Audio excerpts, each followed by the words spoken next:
Good morning, everyone. I don't know about you guys, but our photos at home are getting out of control. I feel like I'm constantly backing up photos, and I'm still trying to figure out how to back up photos in the cloud, whatever that means.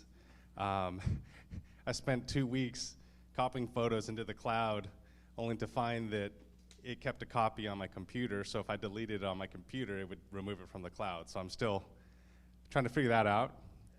But it got me to thinking about how, as time goes by so fast, and they say it goes by faster as you get older, and I think I'm starting to experience some of that. It's so true. And you realize that, man, it's like every moment that you have, it's almost like pockets of time. And that's why these photos are so valuable, because they are a record of these events with your family and friends.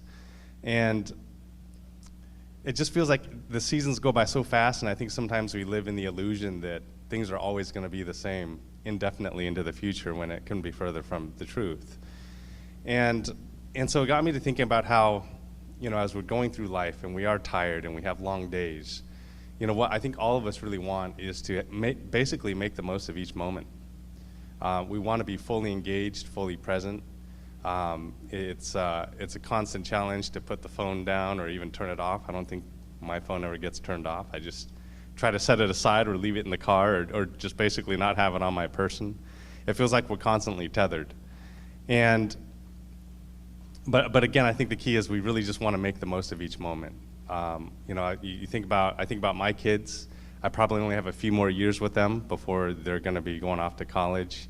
I think about my parents, and even for ourselves who are taking care of our aging parents or grandparents. And those moments are so difficult. Those moments are moments that when we think of, there's often a sense of dread or responsibility or obligation or burden.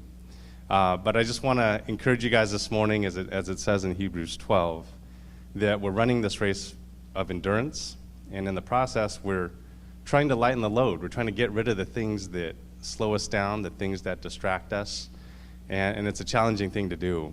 And obviously, as a church, none of us are perfect, right? And so you might wonder, why do you come together? Why do we gather? And it's because we have this desire to really make our lives count, to really make our sacrifices count, to really help our family and friends in their time of need. And we gather together partly not just to fellowship, but because we want to be among people who also have the same desire to become more Christ-like. And that's why we gather. And so I just want to encourage you, as you're raising your kids, as you're taking care of your parents or grandparents, to remember that we come together because we want really to make the most of each moment. And how we do that is by emulating Christ more and more each day. Hebrews 12:2 says, "Let us fix our eyes on Jesus, the author and perfecter of our faith, who for the joy set before him endured the cross, scorning its shame, and sat down at the right hand of the throne of God." And so I just encourage you guys to continue to run the good race, and to remember that in those tough moments where you feel like you don't want to take out the trash again or do the dishes and the dishes are piling up, it's in those moments, I think, that we have the opportunity to move the flag up the hill. And to really just stick with it. And so I encourage you guys with that this morning. Thank you.